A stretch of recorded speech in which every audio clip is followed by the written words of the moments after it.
وَإِذَا سَمِعُوا 7واں پارہ سورۃ الانعام کے 5ویں رکوع کی تلاوت آپ نے نماز فجر میں سماعت فرمائی۔ اس رکوع پاک کا ترجمہ و تفسیر سماعت فرمائیے۔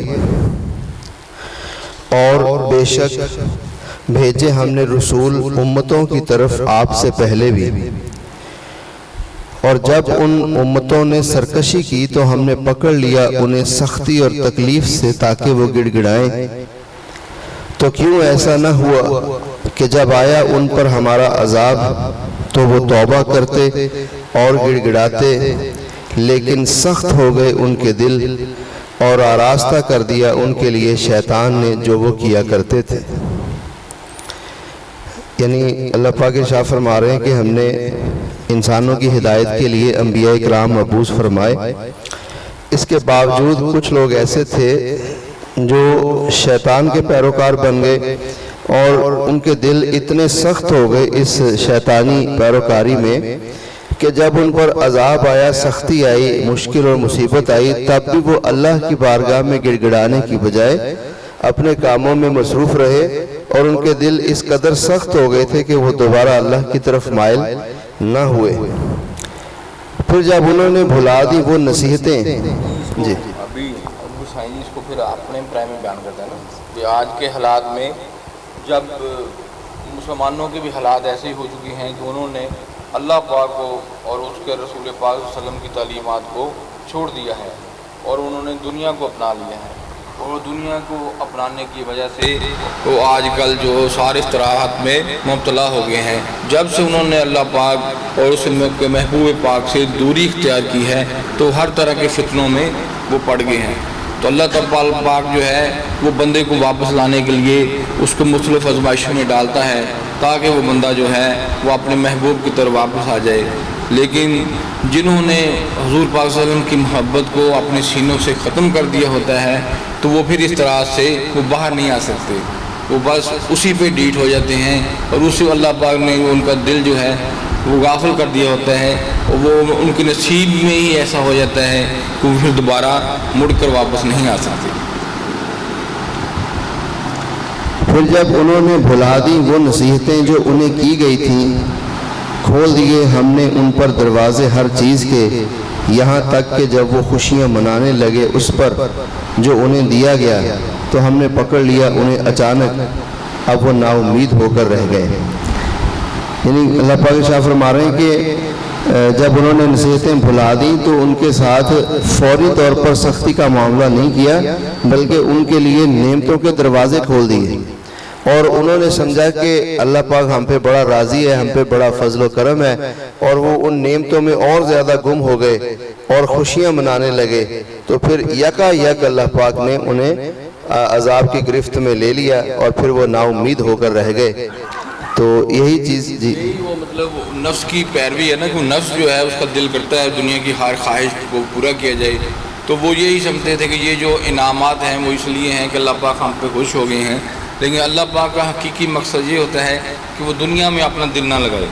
وہ جو دنیا کی جو نعمتیں ہیں وہ شکر گزاری کے لیے ہیں، لیکن وہ دل لگانے کے لیے نہیں ہیں۔ دل جو ہے صرف مالک کی طرف ہونا چاہیے، لیکن جو عام بندہ ہوتا ہے جو کسی کے محبوب کامل کی اس کو صحبت میسر نہیں ہوتی تو ان دنیاوی نعمتوں میں وہ گم ہو جاتے ہیں۔ جب اس میں گم ہوتے ہیں تو اللہ پاک کے احکامات کو چھوڑنا شروع کر دیتے ہیں، شیطان کے قابو میں آنا شروع ہو جاتے ہیں، اور ایسا ایسا اللہ پاک سے دوری اختیار کر لیتے ہیں۔ تو کاٹ کر رکھ دی گئی جڑ اس قوم کی جس نے ظلم کیا تھا، اور سب تعریفیں اللہ تعالیٰ کے لیے ہیں جو پروردگار ہے سارے جہان والوں کا۔ آپ فرمائیے بھلا یہ تو بتاؤ کہ اگر لے لے اللہ تعالیٰ تمہارے کان اور تمہاری آنکھیں اور مہر لگا دے تمہارے دلوں پر، تو کوئی خدا ہے اللہ کے سوا جو لا دے تمہیں یہ چیزیں؟ ملاحظہ کیجئے کس کس رنگ سے ہم بیان کرتے ہیں توحید کی دلیلیں۔ وہ جو آنکھیں اور کیا دل، اس کو کیا کیا؟ اگر وہ تم سے لے لے تو کون تمہیں لوٹا سکتا ہے؟ ہاں، یعنی یہ چشم بینا اور دل کی حکمت ہے نا کہ اللہ پاک جب بندے کا دل پہ مہر لگا دیتا ہے اور اس کے نور بصیرت سے اس سے چھین لیتا ہے، صحیح ہے نا؟ یہ اس پیرائی میں ہم اس کو بیان کریں گے۔ جب اللہ پاک کسی بندے کے دل پہ